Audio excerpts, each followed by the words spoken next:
बताने के लिए। तो कंसोलिडेशन भरा सेशन कल हमने अमेरिकी बाजार में देखा, लेकिन यूएस के इन्फ्लेशन डेटा जो आज आने वाले हैं इस पर हमारा खास फोकस होगा। फिलहाल आगे बढ़ते हैं और जान लेते हैं कि कल की कारोबारी सत्र में संस्थागत निवेशकों ने क्या किया है। एफआईएस डीआईएस के आंकड़े, अब आप देखिए एफआईएस की कैश मार्केट में बिकवाली है, लेकिन वायदा बाजार में अच्छी भली खरीदारी एफआईएस ने की है। कैश मार्केट में 1586 करोड़ की बिकवाली एफआईएस की तरफ से आती हुई दिख रही है, तो वायदा बाजार में एफआईएस ने करीब 5792 करोड़ की खरीदारी की है और साथ ही कैश मार्केट में डीआईएस की तरफ से करीब 783 करोड़ की खरीदारी के आंकड़े हैं। तो कैश मार्केट में एफआईएस की बिकवाली को छोड़ दीजिएगा, इसके अलावा कैश मार्केट में डीआईएस और वायदा बाजार में एफआईएस की तरफ से खरीदारी के ही आंकड़े नजर आ रहे हैं। चलिए यहाँ पर ग्लोबल मार्केट के संकेत हमने एक रेंज में ज्यादा कह सकते हैं सुस्ती की तरफ देखने को मिले हैं, वहीं एफआईएस की जो खरीदारी है और हफ्ते का आखिरी ट्रेडिंग सेशन शुरुआत आज के लिए कैसी होती हुई दिखेगी और इस शुरुआत में आपको क्या करना है, जान लेते हैं जी बिजनेस के मैनेजिंग एडिटर अनिल सिंघवी से। Anil sir, good morning sir. Dow Jones की एक फ्लैट क्लोजिंग कल हमने देखी, अमेरिकी बाजार में सुस्ती, नैस्डैक में सबसे ज्यादा गिरावट। आज एशियाई बाजार की शुरुआत में हम देख रहे हैं थोड़ी सी रेंज में ही कामकाज है, लेकिन एफआईएस के खरीदारी के आंकड़े हैं सर। और कल की बैंक निफ्टी की कमजोरी और निफ्टी में जो ट्रेंड हमने देखा, आज शुरुआत कैसे की जाए और शुरुआत में स्ट्रैटेजी क्या बनाए? Good morning Mansi. देखिए, शुरुआत सुस्ती के साथ होगी और उस शुरुआत के बाद आपको इंतजार करना है कि बाजार किसी रेंज के एक तरफ पहुंचे और वहां रेंज पर पहुंचने के बाद आपको एक विपरीत यानी कॉन्ट्रा कॉल लेना होगा। और वो कॉन्ट्रा कॉल लेने के लिए आपको सबसे बढ़िया सपोर्ट रेंज जो है बाजार के लिए वो है 17,300 से लेकर 17,375। इस रेंज में आपको खरीदारी का बढ़िया मौका बनेगा।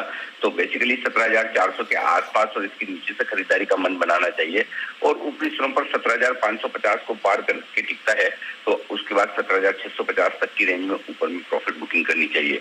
जो खरीदारी का रीजन है वो ये कि एक तो बाजारों ने 17,400 के ऊपर की 2 दिनों तक लगातार क्लोजिंग दी है। इनफैक्ट कल तो 17,500 के ऊपर बंद हुए हैं, तो क्लोजिंग बेसिस पर बाजार मजबूत होते हुए दिख रहे हैं। एक ये तकनीकी तौर पर थोड़ा सा रेंज ऊपर की तरफ शिफ्ट होती हुई दिख रही है।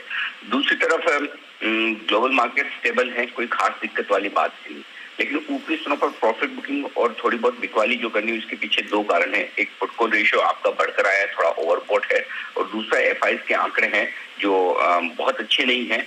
भले आपको खरीदारी के आंकड़े दिख रहे हैं वायदा कारोबार में, लेकिन वो जो खरीदारी हुई है सिर्फ ऑप्शंस में है। स्टॉक फ्यूचर्स, इंडेक्स फ्यूचर्स में बिकवाली है, कैश मार्केट में बिकवाली है। तो मुझे लगता है कि एक बार ऊपरी स्तरों पर कल ही की तरह फिर से प्रॉफिट बुकिंग करने की राय होगी। तो कल भी मैं ऊपरी स्तरों पर कॉशियस था, आज भी 100% कॉशियस हूँ। तो गैप से ना भी खुले और अगर उसके बाद बढ़ जाए तो प्रॉफिट बुकिंग जरूर करें। बाजार आपको दिन के दौरान निचले स्तरों पर एक अच्छा मौका देगा। अब ये तो इंडेक्स की बात है, लेकिन आज और अगले पूरे हफ्ते के लिए अगर बाजार 17,300 के ऊपर टिका रहता है जो की संभावना है, तो ऐसी सिचुएशन में आपको कैश मार्केट के स्टॉक्स की तरफ फोकस करना चाहिए। और अब से लेकर दिसंबर के अंत तक आपको कैश मार्केट के स्टॉक्स में भरपूर एक्शन देखने को मिलेगा और वहीं पर ट्रेडर्स का ज्यादा फोकस होना चाहिए। इंडेक्स रेंज बाउंड रह सकता है जी। बिल्कुल, तो एक रेंज बाउंड इंडेक्स नजर आ सकता है और स्टॉक स्पेसिफिक मूव्स काफी देखने को मिलेंगे जिस पर हमें नजर रखनी होगी। सर, बैंक निफ्टी पर स्ट्रैटेजी और कौन से अहम लेवल्स हैं जिस पर नजर रखनी चाहिए? जी अमानसी, तो बैंक निफ्टी के लिए सपोर्ट रेंज थोड़ा सा नीचे की तरफ है क्योंकि बैंक निफ्टी ने थोड़े बड़े मूव दिए हैं। तो उस लिहाज से अगर आप देखें तो बैंक निफ्टी 36,500 36,700 ये वो रेंज है जहां पर बैंक निफ्टी को मजबूत सपोर्ट मिलेगा। इससे पहले 36,850 एक अच्छा सपोर्ट है। मुझे लगता है कि वो अगर नीचे हम तोड़ते हैं तो उसके बाद 36,500 36,700 के आसपास जाकर बैंक निफ्टी आज के लिए सेटल हो सकता है। और ऊपरी स्तरों पर 37,375 से 37,575 ये बैंक निफ्टी की वो रेंज होगी जहां पर जाकर बैंक निफ्टी ऊपरी स्तरों पर रुकता हुआ आपको नजर आएगा जी।